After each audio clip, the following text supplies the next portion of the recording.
La force ne naît pas dans le confort. Elle grandit dans les épreuves, dans les nuits où personne ne vient vous tendre la main, dans ces instants où vous comprenez enfin que le monde ne vous doit rien. Devenir la version la plus forte de vous-même n'est pas une marche tranquille ni une route paisible.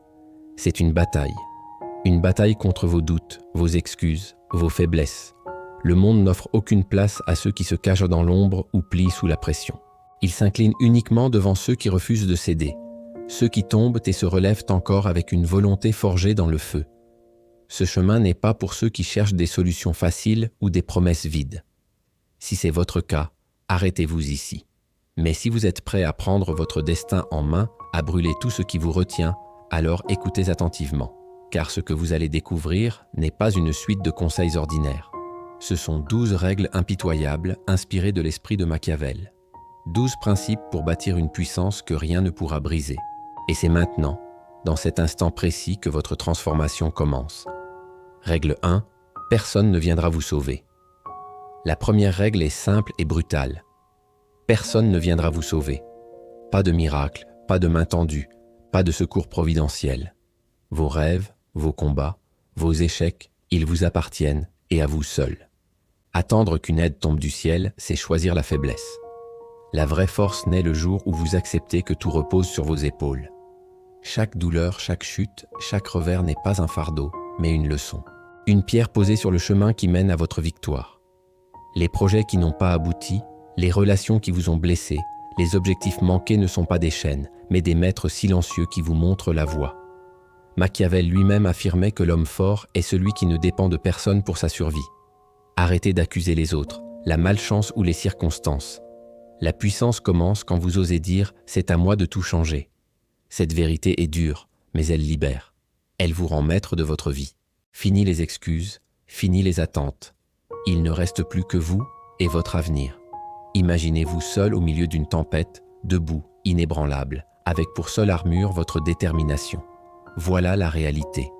Et si vous voulez bâtir votre grandeur, il n'y a qu'un choix à faire. Décidez aujourd'hui que vous ne compterez plus jamais sur personne. Prononcez-le à voix haute. Gravez-le en vous. Je suis mon propre guide. C'est dans cet engagement, dans ce refus de déléguer votre destin que commence votre véritable puissance. Règle 2. La discipline est votre liberté. La deuxième règle révèle une vérité que beaucoup refusent d'accepter. La discipline est votre liberté. Beaucoup pensent que la liberté, c'est faire ce qu'on veut quand on veut, céder à ses envies et suivre ses impulsions. Mais cette illusion n'est pas la liberté. C'est une prison. La véritable liberté se trouve dans la discipline. Quand vos actions ne suivent plus vos caprices, mais obéissent à votre vision. Quand votre esprit et votre corps marchent ensemble dans une seule direction, la motivation disparaît comme une flamme fragile, mais la discipline reste solide et implacable. Se lever tôt même quand la fatigue vous écrase. Travailler même quand les résultats ne sont pas visibles. Avancer sans attendre d'applaudissements. Voilà la vraie liberté. Regardez les bâtisseurs, les athlètes, les artistes qui ont marqué l'histoire. Leur succès n'est pas né d'un instant de génie, mais de jours répétés, d'années de persévérance. Machiavel voyait dans la discipline la clé qui transforme une volonté en puissance durable. La discipline est un pacte silencieux que vous signez avec vous-même. Agir quoi qu'il arrive. Imaginez un jardinier qui plante une graine chaque jour et qui répète ce geste sans jamais s'arrêter. Au début, rien ne change, mais avec le temps, son jardin devient une forêt. Votre vie est ce jardin. Commencez par une habitude simple. 10 minutes de sport, de lecture ou de réflexion chaque matin et tenez bon sans jamais rompre votre engagement. Alors un jour, vous verrez l'édifice de votre avenir s'élever sous vos yeux. Dites-le clairement, répétez-le comme une vérité. La discipline est ma liberté, car c'est en la choisissant que vous prenez réellement le contrôle de votre vie. Règle 3. La concentration absolue. Voici la troisième règle, la concentration absolue. Un esprit éparpillé est un esprit fragile. La force ne vient pas de courir dans toutes les directions, mais de concentrer toute votre énergie vers un seul objectif avec une intensité qui transperce la réalité. La concentration est comme une flèche qui perce le bruit, les distractions et les voix inutiles. Choisissez une mission qui vous fait vibrer, un rêve ou un projet qui vous pousse à vous lever chaque matin et donnez-lui tout ce que vous avez. Les faibles se perdent dans les réseaux sociaux, dans les conversations sans fin, dans les plaisirs qui s'évaporent. Les forts, eux, protègent leur attention comme on protège un trésor rare. La concentration demande d'apprendre à dire non sans hésitation et sans remords. Écartez les relations, les activités et les habitudes qui vous détournent de votre chemin. Chaque minute gaspillée est un pas en arrière.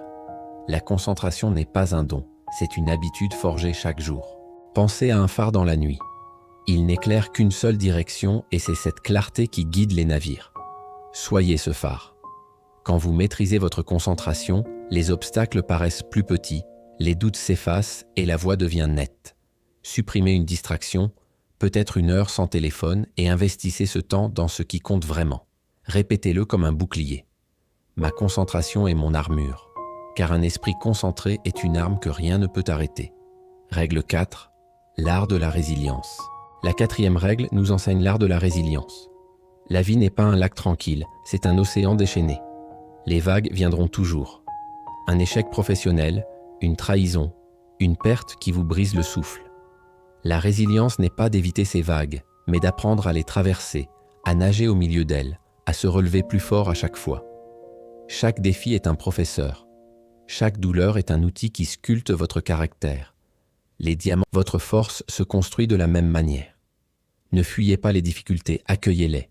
Elles forgent votre âme, affûtent votre esprit, solidifient votre cœur. Quand tout semble s'effondrer, souvenez-vous que la grandeur naît dans le chaos. Les faibles s'écrasent sous la peur ou le chagrin, mais les forts transforment chaque coup reçu en carburant pour avancer. Machiavel affirmait que les tempêtes révèlent les véritables souverains, ceux qui ne plient pas dans l'adversité. Imaginez un moment où vous avez touché le fond, un rêve brisé, une humiliation douloureuse. Qu'en avez-vous appris? Comment cela vous a-t-il rendu plus sage, plus fort? Chaque cicatrice que vous portez est une médaille silencieuse, la preuve que vous avez survécu là où d'autres auraient abandonné. Écrivez 3 leçons de ce passé et laissez-les guider vos pas. Car c'est en vous relevant encore et encore que vous devenez indestructible. Règle 5. La constance. La 5e règle vous révèle une arme invisible mais redoutable, la constance. L'ambition sans constance s'effondre comme une maison mal bâtie. Les grands exploits ne naissent pas de gestes isolés, mais de répétitions inlassables, gravées dans le temps. Ce n'est pas un coup d'éclat qui transforme une vie, mais une suite de petits pas répétés sans relâche. Pensez à une rivière qui creuse une vallée. Ce n'est pas la force d'un seul courant qui la façonne, mais la patience d'un flot qui ne s'arrête jamais. Voilà la vérité. La constance est discrète, silencieuse, parfois invisible, mais elle est l'arme des indomptables. Les faibles s'accrochent à l'excitation du moment. Ils veulent des résultats rapides. Ils abandonnent dès que la fatigue ou l'ennui s'installe. Mais les forts avancent même quand personne ne les regarde. Ils continuent quand les autres s'arrêtent. Ils bâtissent quand les autres détruisent. La constance est un marathon, pas un sprint. Ce que vous faites régulièrement finit par définir ce que vous êtes. Si vous pratiquez la discipline un seul jour, vous êtes motivé. Imaginez un forgeron frappant le fer rouge, un coup puis un autre encore et encore. Chaque impact pris séparément paraît insignifiant, mais après des centaines de coups, le métal prend forme, devient une lame incassable. Votre vie est ce métal, votre persévérance est ce marteau. Ne croyez pas que la force vient de la vitesse, elle vient de la répétition. Écrivez, entraînez-vous, apprenez, créez, faites-le encore et un jour vous verrez ce que les autres appellent un miracle. Mais vous saurez que ce n'était pas un miracle, c'était la constance. Choisissez dès aujourd'hui une habitude simple, 10 minutes d'exercice, 10 minutes de lecture, 10 minutes de réflexion. Et ne rompez jamais ce pacte avec vous-même. Car le jour où vous tenez votre parole, malgré la fatigue, malgré le doute, malgré l'envie d'arrêter, ce jour-là, vous devenez intouchable. La constance me rend indomptable, car ce n'est pas l'éclat d'un instant qui construit un empire, mais la persévérance inlassable d'une vie entière. Règle 6. La force de la solitude. La 6e règle vous enseigne la force de la solitude. Beaucoup craignent le silence.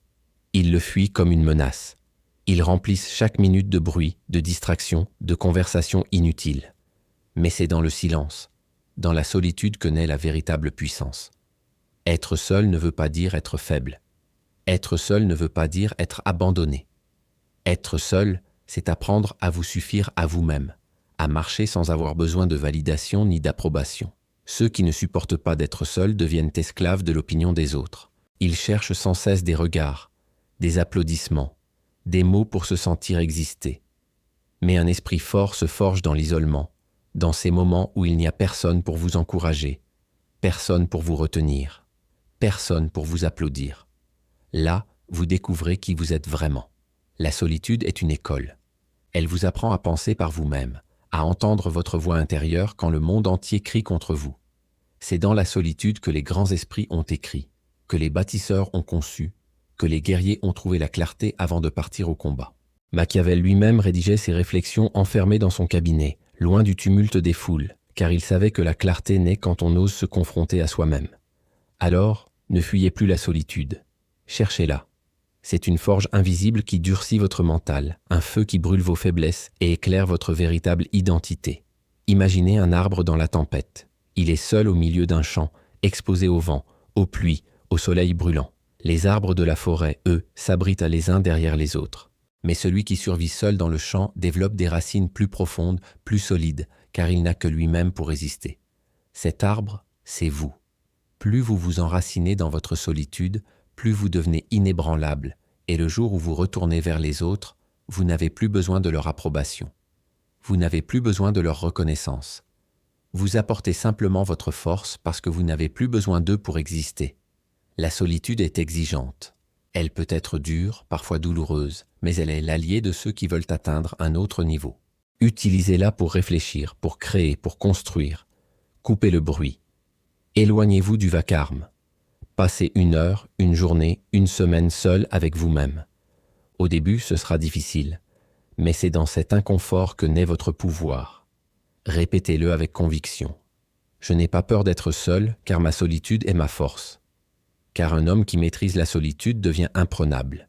Rien ne peut l'atteindre, car il a appris à se tenir debout sans personne à ses côtés. Règle 7. Maîtrisez votre énergie. La 7e règle vous enseigne à maîtriser votre énergie. Votre énergie est votre ressource la plus précieuse que l'argent, plus précieuse que le temps. Pourtant, la plupart la gaspillent sans même s'en rendre compte.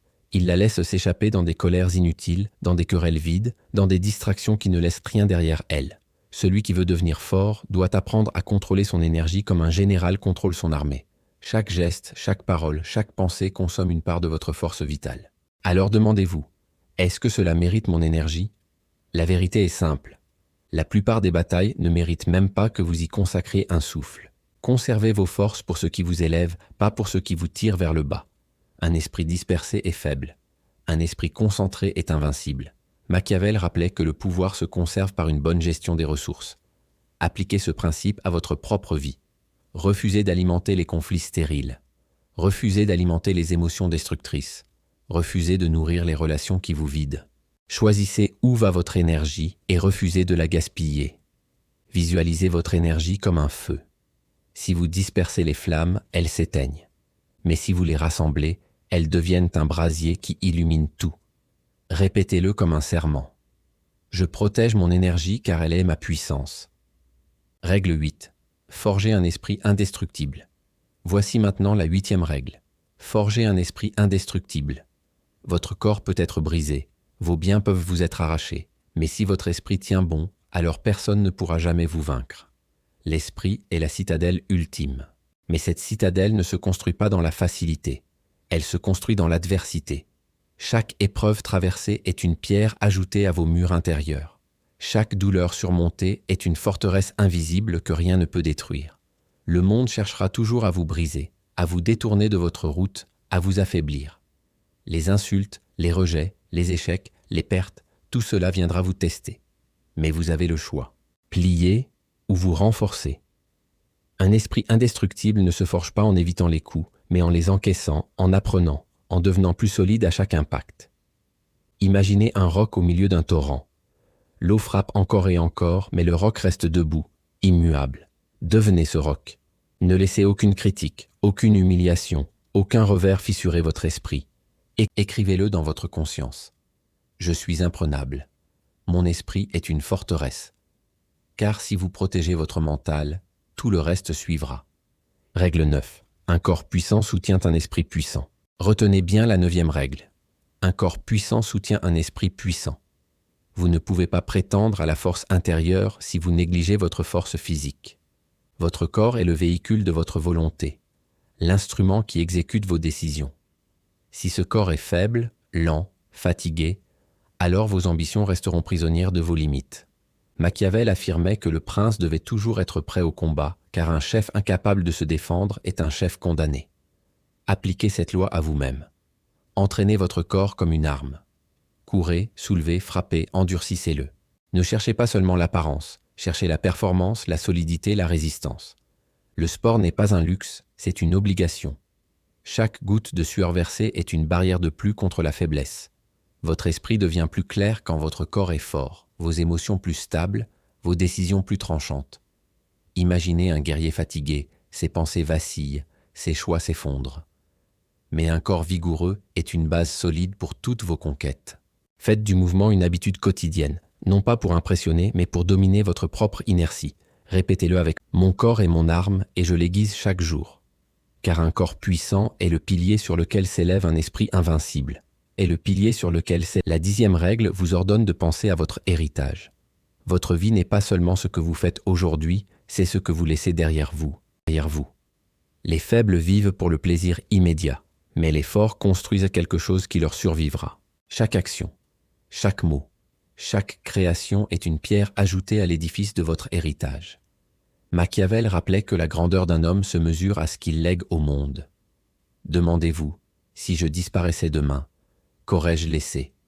Vivez de façon à ce que vos pas résonnent encore longtemps après vous. Règle 11. Maîtrisez votre temps.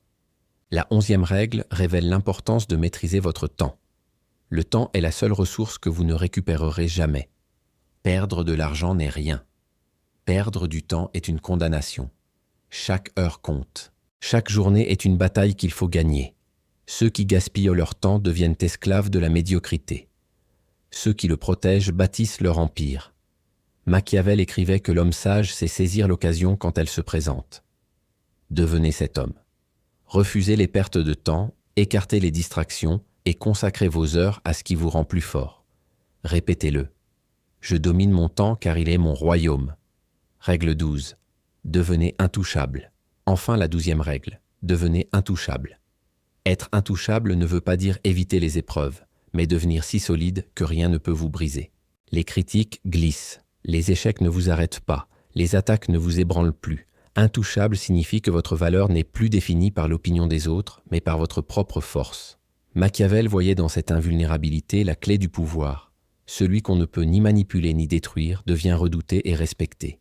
Soyez ce roc, soyez cette forteresse et proclamez-le avec conviction. Je suis intouchable.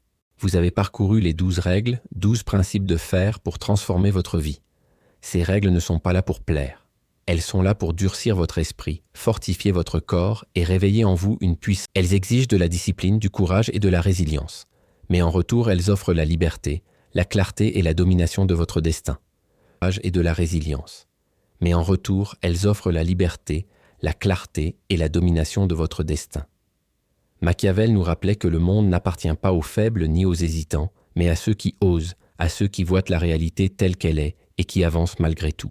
Ce que vous venez de découvrir est une vérité dure mais libératrice. Personne ne vous sauvera. Tout dépend de vous. Alors, gravez ces règles en vous. Répétez-les, vivez-les. Faites-en vos armes, vos boucliers, vos fondations. Et quand viendra le doute, souvenez-vous de cette promesse. Souvenez-vous de cette promesse. La vie ne récompense pas les spectateurs. Elle n'élève que les inébranlables. Prenez ces 12 règles, faites-en le code de votre existence, et le monde n'aura plus d'autre choix que de s'incliner devant la force que vous êtes devenu.